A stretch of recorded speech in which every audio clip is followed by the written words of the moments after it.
गुरु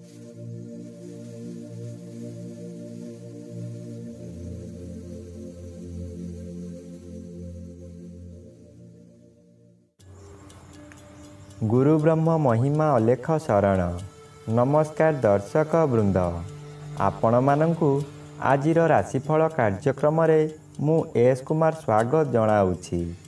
प्रतिदिन निजर राशिफल जानिबा पई गुरुकृपा यूट्यूब चैनल को सब्सक्राइब करंतु और पाखरे थिबा बेल आइकन को प्रेस करी ऑल नोटिफिकेशन ऑन करी दियंतु, जहा फल रे आमे जेते बेले वीडियो अपलोड करिवो प्रथमे आपण वीडियो देखि पारिबे।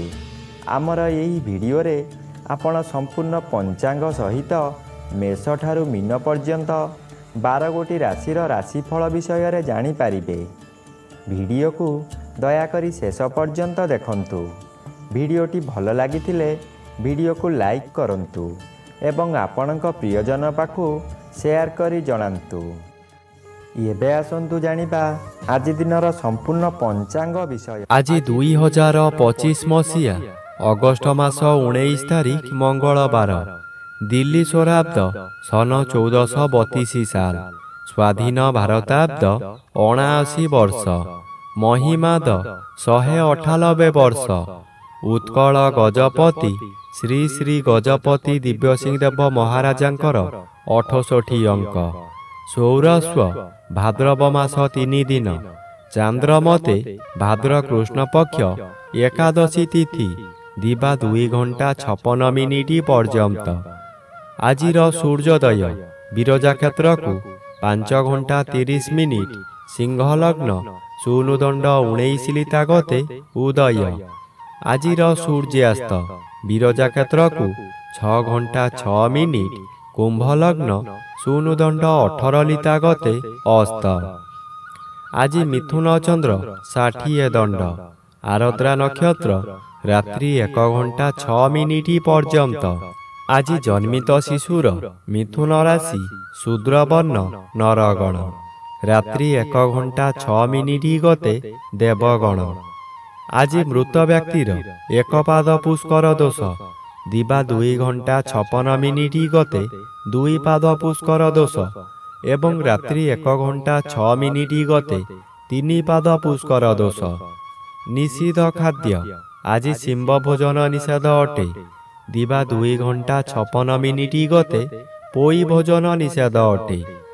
आजिर अमृत योग दिबा 7 घंटा 54 मिनिट गते 10 घंटा 18 मिनिट मध्ये, दिबा 12 घंटा 42 मिनिट गते 2 घंटा 18 मिनिट मध्ये, अपराह्न 3 घंटा 34 मिनिट गते 5 घंटा 9 मिनिट मध्ये, अस्तरु संध्या 6 घंटा 54 मिनिट मध्ये, रात्रि 9 घंटा 17 मिनिट गते 11 घंटा 42 मिनिट मध्ये एवं रात्रि 2 घंटा 6 मिनिट गते शेष रात्रि 3 घंटा 42 मिनिट मध्ये। आजिर महेंद्र योग नाही। आजिर काल बेला दिबा 12 घंटा 50 मिनिट गते 2 घंटा 24 मिनिट मध्ये। आजिर 12 बेला प्रातः 6 घंटा 4 मिनिट गते 8 घंटा 38 मिनिट मध्ये। आजिर काल रात्रि रात्रि 7 घंटा 41 मिनिट गते 9 घंटा 15 मिनिट मध्ये। आजिर राहु काल अपराह्न 3 घंटा ठारू 4 घंटा 30 मिनिट मध्यरे। आज कन्या राशिर घात चंद्र, कुंभ राशिर घात नक्षत्र दिबा 2 घंटा 56 मिनिट गते तुला राशि और मकर राशिर घात तिथि, मकर राशिर घात 12। प्रिय बंधुगण, एबे आसंतु जानिबा मेष ठारू मीन पर्यंत 12 गोटी राशिर राशिफल विषय रे। राशि चक्रर प्रथम राशि मेष राशि। आज मेष राशि जन्मित व्यक्ति मानक सकाशे तृतीय स्थान रे चंद्र गोचर करुथिबारु अति शुभ फल प्रदान करिवे। आपणकर एही समय रे बहु चेष्टा करी बारंबार विफल हेउथिबा कार्य हठात आपणक सपक्ष रे जीव। बहु अर्थर मालिक आपण होई पारंती। पूर्वरु खराब थिबा स्वास्थ्य एही समय रे मनर बल वृद्धि पाइथिबारु ସ୍ୱାସ୍ଥ୍ୟ ଉତ୍ତମ ରହିବ। ବନ୍ଧୁବାନ୍ଧବ ଆପଣଙ୍କର ପ୍ରଶଂସାଗାନ କରିବେ। ଉପରିସ୍ଥ ଅଫିସର ଆପଣଙ୍କ କାର୍ଯ୍ୟ ଦେଖି ପୁରସ୍କୃତ କରିପାରନ୍ତି। ଏବେ ଆସନ୍ତୁ ଜାଣିବା ରାଶିଚକ୍ରର ଦ୍ୱିତୀୟ ରାଶି ବୃଷ ରାଶି ବିଷୟରେ। ଆଜି ବୃଷ ରାଶି ଜନ୍ମିତ ବ୍ୟକ୍ତିମାନଙ୍କ ସକାଶେ ଦ୍ୱିତୀୟ ସ୍ଥାନରେ ଚନ୍ଦ୍ରଗୋଚର କରୁଛନ୍ତି ଅଶୁଭ ଫଳ ପ୍ରଦାନ କରିବେ। ଆପଣ ବହୁ ସମାଲୋଚନାର ଶିକାର ହୋଇପାରନ୍ତି। ଆପଣ ଯେଉଁ କାର୍ଯ୍ୟ କରିବେ ତହିଁରେ ପ୍ରତ୍ୟେକ ବ୍ୟକ୍ତି ପ୍ରବଳ ବିରୋଧ କରିବେ। ଏହି ସମୟରେ ଆପଣଙ୍କର ନାସା କର୍ଣ୍ଣ ଚକ୍ଷୁ ଆଦିରେ ଆଘାତ ଲାଗିପାରେ। ସାମାନ୍ୟ କଥାରେ ଆପଣ ଉତ୍ତେଜିତ ହୋଇଯିବେ ଓ ନିଜ ଜିଦ୍ ରଖିବାକୁ ଯାଇ ବହୁତ ଅର୍ଥହାନି କରିବେ। ଏବେ ଆସନ୍ତୁ ଜାଣିବା ରାଶିଚକ୍ରର ତୃତୀୟ ରାଶି ମିଥୁନ ରାଶି ବିଷୟରେ। ଆଜି ମିଥୁନ ରାଶି ଜନ୍ମିତ ବ୍ୟକ୍ତିମାନଙ୍କ ସକାଶେ ଶ୍ରୀଚନ୍ଦ୍ର ଗୋଚର କରୁଛନ୍ତି କିଛି ଶୁଭ ଫଳ ମିଳିବ। ଏହି ସମୟରେ ଗୃହରେ କିଛି ମାଙ୍ଗଳିକ କାର୍ଯ୍ୟ ହୋଇପାରେ। ଖୁବ୍ ଧୁମଧାମରେ ଆନନ୍ଦ ଉତ୍ସବ ପାଳିବେ। ନିଜ ପାଖରେ ଅର୍ଥ ଥାଉ କି ନ ଥାଉ ସ୍ୱାଦିଷ୍ଟ ଭୋଜନ କରି ନିଜେ ଭୋଜନ କରିବା ସହିତ ପରିବାର ଲୋକଙ୍କୁ ଖୁଆଇ ଆନନ୍ଦ ଅନୁଭବ କରିବେ। ଆଜି ଦିନରେ କଦାପି ନୂତନ ଗୃହ ଆରମ୍ଭ କରନ୍ତୁ ନାହିଁ। ଗୃହ ଆରମ୍ଭ କଲେ ତାହା ଅଧାରୁ ବନ୍ଦ ହୋଇପାରେ କିମ୍ବା କୌଣସି ଅଘଟଣ ଘଟିପାରେ। ଏବେ ଆସନ୍ତୁ ଜାଣିବା ରାଶିଚକ୍ରର ଚତୁର୍ଥ ରାଶି କର୍କଟ ରାଶି ବିଷୟରେ। ଆଜି କର୍କଟ ରାଶି ଜନ୍ମିତ ବ୍ୟକ୍ତିମାନଙ୍କ ସକାଶେ ଦ୍ୱାଦଶ ସ୍ଥାନରେ ଚନ୍ଦ୍ରଗୋଚର କରୁଛନ୍ତି। କୃଷ୍ଣପକ୍ଷ ହେତୁ କିଛି ଶୁଭ ଫଳ ମିଳିବ। କୌଣସି ଦୂର ସ୍ଥାନକୁ ଯାତ୍ରା କରିବାର ଥିଲେ ନିର୍ଭୟରେ ଯାତ୍ରା କରନ୍ତୁ। ଫଳପ୍ରଦ ନିଶ୍ଚୟ ହେବ। ଆଜି ସମୟରେ ପ୍ରାୟତଃ ପଦଯାତ୍ରା ଆପଣଙ୍କ ପକ୍ଷେ ଶୁଭଙ୍କର ହେବ। ଆୟ ପରିମାଣରେ କିଛି ଉନ୍ନତି ଆସିବ। ବ୍ୟବସାୟରେ ସଂଯତ ରହିଲେ ଓ ମିଠା କଥାମାନ କହିଲେ ଭଲ ଆୟ ହେବା ସହିତ ଗରାଖ ସହିତ ଭବିଷ୍ୟତ ସକାଶେ ବ୍ୟବସାୟ ଭଲ ହେବ। ଏବେ ଆସନ୍ତୁ ଜାଣିବା ରାଶିଚକ୍ରର ପଞ୍ଚମ ରାଶି ସିଂହ ରାଶି ବିଷୟରେ। ଆଜି ସିଂହ ରାଶି ଜନ୍ମିତ ବ୍ୟକ୍ତିମାନଙ୍କ ସକାଶେ ଜନ୍ମ ରବି ଅଶୁଭ ଓ ଏକାଦଶ ଚନ୍ଦ୍ର ବାଧାପ୍ରାପ୍ତ ଅଛନ୍ତି ଅଶୁଭ ଫଳ ପ୍ରଦାନ କରିବେ। ଆପଣଙ୍କ ଆୟ କ୍ଷେତ୍ରରେ ପ୍ରତିବନ୍ଧକ ଆସିବ। ଯେଉଁ କାର୍ଯ୍ୟ କରି ଆପଣ ଭଲ ଦୁଇ ପଇସା ରୋଜଗାର କରୁଥିଲେ ସେହି କାର୍ଯ୍ୟ କରି ଆପଣଙ୍କୁ ବହୁ କ୍ଷତି ସହିବାକୁ ପଡ଼ିବ। ବନ୍ଧୁମାନେ ଆପଣଙ୍କୁ ବିରୋଧ କରିବେ। ପରିବାରରେ କେହି ସହଯୋଗ କରିବେ ନାହିଁ। ହତାଶ ହୋଇ ଦରିଦ୍ର ପଞ୍ଚାକ୍ଷର ମନ୍ତ୍ର ଜପ କରିବା ବ୍ୟତୀତ ଅନ୍ୟ ଉପାୟ ନାହିଁ। ଏବେ ଆସନ୍ତୁ ଜାଣିବା ରାଶିଚକ୍ରର ଷଷ୍ଠ ରାଶି କନ୍ୟା ରାଶି ବିଷୟରେ। ଆଜି କନ୍ୟା ରାଶି ଜନ୍ମିତ ବ୍ୟକ୍ତିମାନଙ୍କ ସକାଶେ ଦ୍ୱାଦଶର ବି ବାଧାପ୍ରାପ୍ତ ଅଛନ୍ତି ଅଶୁଭ ଫଳ ପ୍ରଦାନ କରିବେ ନାହିଁ। କିନ୍ତୁ ଆଜି ଘାତଚନ୍ଦ୍ର ଥିବାରୁ ଅତି ଅଶୁଭ ଫଳ ମିଳିବ। କର୍ମକ୍ଷେତ୍ରରେ ଅପଯଶ ଅପମାନ ମିଳିବ। ମନ ପୂରାପୂରି ଦୁର୍ବଳ ହୋଇଯିବ। କାହାକୁ କ'ଣ କହିବେ ଠିକ୍ କରିପାରିବେ ନାହିଁ। ସ୍ଥାଣୁ ପରି ହୋଇଯିବେ। ହଠାତ୍ କୌଣସି ଠାରୁ ଦୁଃଖ ଖବର ପାଇ ନିରୁତ୍ସାହିତ ହୋଇଯିବେ।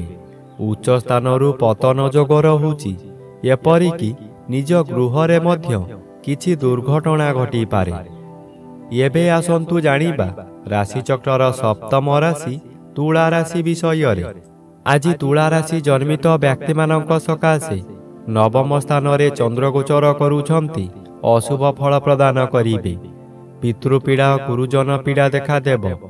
ଯେଉଁଆଡ଼େ ଯିବେ ଆପଣଙ୍କୁ ଲୋକମାନେ ପରିହାସ କରିବେ। ଯେଉଁ ଲୋକ ଆପଣଙ୍କୁ ସମ୍ମାନ ଦେଉଥିଲେ ସେହି ଲୋକମାନେ ପରିହାସ କରିବେ। ଆପଣଙ୍କର ଦୋଷ ଦୁର୍ବଳତା ସବୁ ପଦାରେ ପଡ଼ିଯିବ। ଘୋର ଅପମାନରେ ଜର୍ଜରିତ ହୋଇ ମଥା ବିଚଳିତ ହୋଇଯିବ। ଏବେ ଆସନ୍ତୁ ଜାଣିବା ରାଶିଚକ୍ରର ଅଷ୍ଟମ ରାଶି ବିଛା ରାଶି ବିଷୟରେ। ଆଜି ବିଛା ରାଶି ଜନ୍ମିତ ବ୍ୟକ୍ତିମାନଙ୍କ ସକାଶେ ଅଷ୍ଟମ ସ୍ଥାନରେ ଚନ୍ଦ୍ରଗୋଚର କରୁଛନ୍ତି ଅତି ଅଶୁଭ ଫଳ ମିଳିବ। ଏହି ସମୟରେ ଆପଣ ଯେଉଁ ସ୍ଥାନକୁ ଯିବେ ସେଠାରେ କଳହ ହେବ। ବିଭିନ୍ନ ପ୍ରକାର କ୍ଷତି ହୋଇ ଆପଣଙ୍କ ମଥା ବିଚଳିତ ହୋଇଯିବ। ରାସ୍ତାରେ ଯିବା ସମୟରେ ଆପଣ ଅନ୍ୟମନସ୍କ ହୋଇପାରନ୍ତି।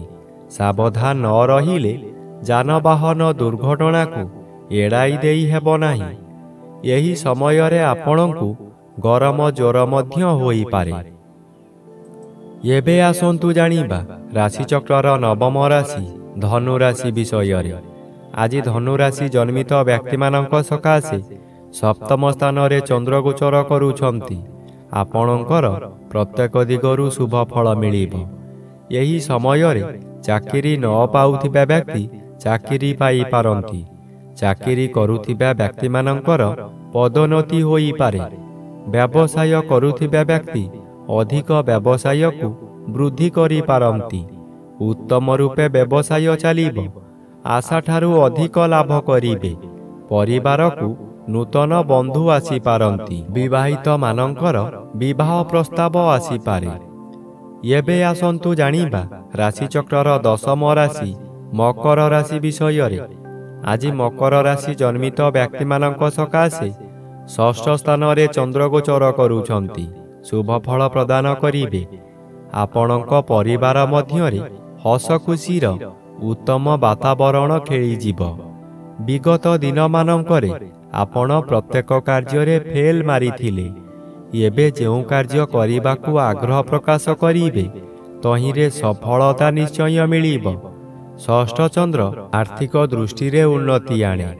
ଆପଣ ଯେଉଁ ବ୍ୟବସାୟ କରୁଛନ୍ତି ତହିଁରେ ଆଶାଠାରୁ ଅଧିକ ଆୟ କରିବେ। ଏବେ ଆସନ୍ତୁ ଜାଣିବା ରାଶିଚକ୍ରର ଏକାଦଶ ରାଶି କୁମ୍ଭ ରାଶି ବିଷୟରେ। ଆଜି କୁମ୍ଭ ରାଶି ଜନ୍ମିତ ବ୍ୟକ୍ତିମାନଙ୍କ ସକାଶେ ପଞ୍ଚମ ସ୍ଥାନରେ ଚନ୍ଦ୍ର ଓ ସପ୍ତମ ସ୍ଥାନରେ ରବି ଗୋଚର କରୁଛନ୍ତି। ଅଶୁଭ ଫଳ ପ୍ରଦାନ କରିବେ। ଘାତ ନକ୍ଷତ୍ର ଅଶୁଭକୁ ବୃଦ୍ଧି କରାଇବ। ହଠାତ୍ ସ୍ୱାସ୍ଥ୍ୟ ହାନି ହେବ।